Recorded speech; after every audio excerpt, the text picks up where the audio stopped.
안녕하십니까. 오늘은 저희 학인 스님들이 4학년 동안 4년 동안 공부를 하고 나면 그 화엄경에 대해서 이제 마지막으로 졸업 논문 비슷하게 연구 발표를 하고 마치게 됩니다. 그래 제가 2학년 때 무량수경을 가르쳤을 때 굉장히 무량수경에 신심을 낸 학인 스님이 하나 있어요. 여연 스님이라고.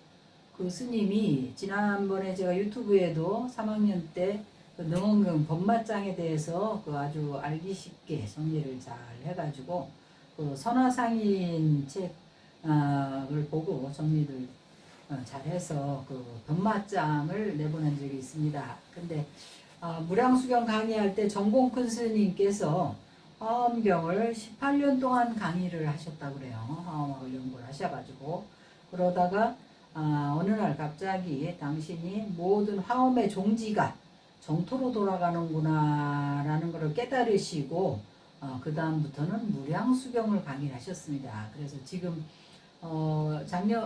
그러니까 작년이죠. 이제 지금 개면이니까 작년에 96세를 일기로 극락왕생을 하기 전까지 오로지 무량수경만 강의를 하셔가지고 중국 전역에 또 대만, 싱가폴, 말레이시아, 카나다 뭐 이쪽에 물론 화교들을 중심으로 해서 그 정토 신앙을 완전히 부흥을 시키신 분이라고 할 수 있습니다. 그래 정공 큰 스님이 화엄의 종지가 정토로 돌아간다라는 그 이야기를 듣고 우리 여연 스님이 화엄경과 정토 신앙이 그럼 어떤 그 사상적인 연결고리가 있는가를 연구를 했어요. 여러분들도 이 논문을 들으면 정토신앙에 대한 더욱더 깊은 신심을 내게 되지 않을까 싶어서 제가 여연 스님한테 양해를 구해서 그 논문을 좀 받아가지고 한번 알려드리려고 합니다. 그래서 제목은 화엄경의 연불수행과 정토왕생 이렇게 정했어요.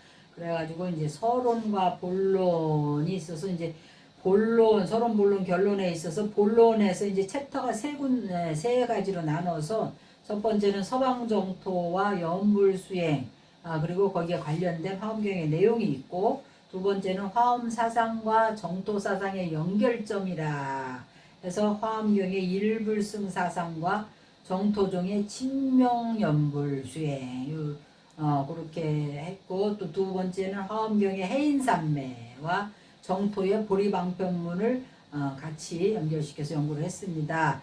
단원이 또 세 번째 화엄수행에 있어서 정토왕생의 이익이라는 부분이 있는데 그 부분은 다음에 하기로 하고 오늘은 이 두 부분에 대해서 먼저 말씀드리기로 하겠습니다. 그래서 서론 부분으로 가서 우리가 보현행원품 화엄경이 원래 보통 한국에서는 세 가지 화엄경이 있다고 그래요. 80권 화엄이 있고 60권 화엄이 있고 40권 화엄이 있습니다. 그 중에 40권 화엄경에 어떤 부분이 나오냐면 우리가 많이 알고 있는 보현행원품이 나오죠.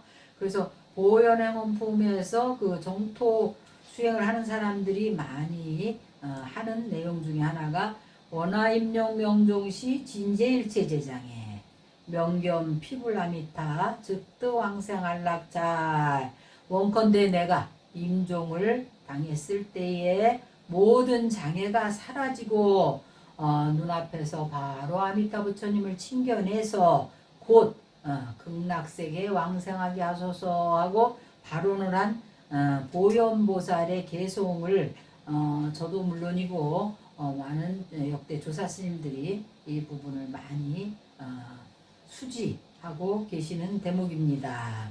그래서 화엄경의 결론이라고 할 수 있는 보현행원품에 나오는 보현보살의 극락왕생을 발언하는 개송입니다. 보현보살님께서 발언하시기를 목숨이 마치려 할 때 모든 장애가 사라지고 눈앞에서 바로 아미타 부처님을 친견해서 곧바로 극락세계에 왕생하게 하소서라고 발언을 하셨어요. 마음과 부처와 중생이 이 세 가지가 삼무차별이다. 화엄경에서 나오는 구절인데 신불급 중생이 시 삼무차별이라 했습니다.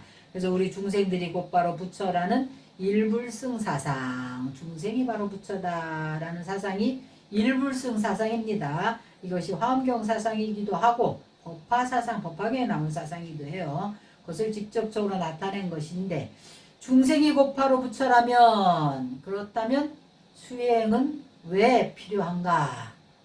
이 말은 우리도 굉장히 의문을 많이 가지고 있죠.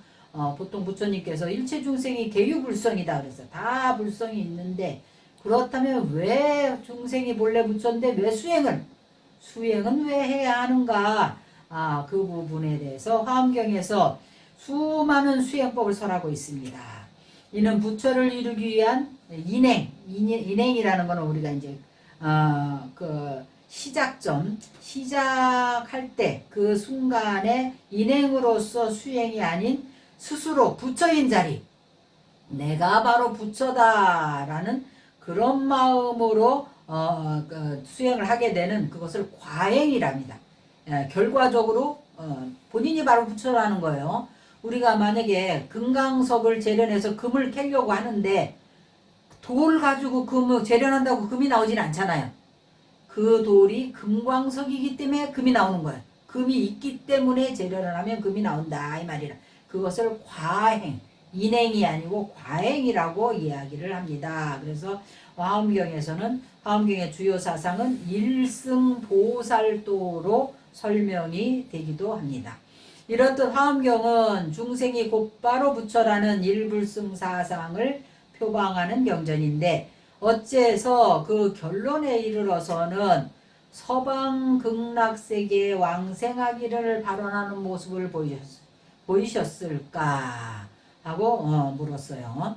중생이 곧 부처라고 말하는 것은 이치적인 측면, 그러니까 진리의 입장에서, 이치적인 측면에서는 그렇지만 진리의 입장에서 말한 것이고, 현상적인 측면에서는 중생들이 지닌 업력과 습기가 제각각이기에 이러한 이상과 현실의 괴리를 해소해 나가기 위해서 끊임없이 수행이 요구되는 것입니다.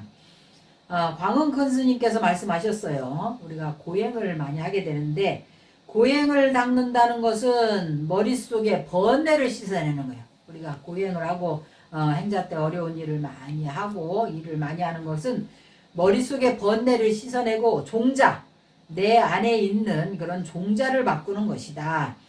그래서 일을 할 때에는 흔연한 마음으로, 기쁜 마음으로 해야 지혜가 열린다라고 평생 방울토마토 5개만 드시고 장잡으로 하신 큰 스님께서, 광흥 큰 스님께서 하신 말씀이세요. 그래서 우리가 일을 할 때는 흔연한 마음으로 기쁘게 해야 지혜가 열리는 것이다. 한편으로 일을 하고 한편으로 연부를 하면 지옥과 인과와 윤회 등이 있다는 것이 느껴질 것이니 경각심을 일으켜서 항상 즐겁게 연부를 하고 서방극락정토에 태어나기를 구해야 한다라고 광흥 큰 스님 그렇게 말씀하셨어요. 그래 저도 항상 얘기하기를 부처님께서 아미타경에서 응당발원 생피국도하라, 마땅히 극락정토에 왕생하기를 발언을 해야 된다라고 말씀을 하셨는데, 우리 불자들이 스님들이 부처님의 제자라 하면서 부처님께서 응당발언하라 이러셨는데도 그 말씀을 안 따르는 사람도 많이 있죠. 우리의 본래 성품이 부처라는 것을 자각하고서 순간순간 충실하며 부처의 행을 지니려고 노력을 한다고 해도 자신과 타인의 업습이 있고, 또 이 시대가, 이게 공업이라고 그래. 시대가 탁해가지고 우리가 뭔가를 좋은 일을 하고 싶어도 코로나 때문에 어디 모이지도 못하고 가지도 못하는 이런 그 시대가 안 좋은 그런 거를 이제 겁탁이라 그럽니다. 이게 시대가 안 좋다는 거를.